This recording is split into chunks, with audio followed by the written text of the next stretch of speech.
I can give you a breakdown of my master plans, okay? Step one. It's a pretty simple plan, but you got to follow it. And you can't omit any of these things, okay?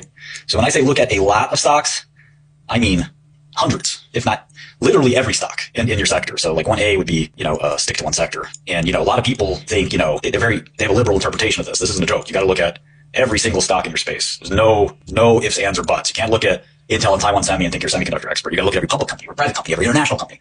You got to think about starting your own semiconductor company. You got to look at the divisions of and some of the conglomerates that have semiconductor divisions. You got to talk to experts in the area. I mean, it's not a joke. I guess number two is, buy the good ones, buy the cheap ones, short the expensive ones, which just goes without saying. And this means ignore the macro, which will save you time. And number two, there's a whole process to that, which is very intensive.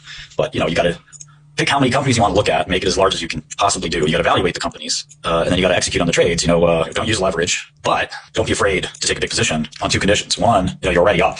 You've booked up a lot of small gains, ideally. And two, you do it sparingly. So once or twice a year, maybe 3 times a year, you take a big position. For something like a Cassava or Galt or Quantum, you don't just take a random huge position every day. I don't look at options flow. It sounds like a waste of time to me, but again, everybody has to do their own thing. Your own strategy is up to you. There's a lot more than this. I mean, like the whole stock evaluation section is obviously something I've taught extensively, but generally you want to ignore a lot of things that make a lot of noise and take up a lot of time, because always go back to number one, a lot of stocks. And this is just obvious why you want to look at a lot of stocks, but ignore macro, ignore other traders. This is really big. Other buy side, and ignore the sell side. Do your work all by yourself.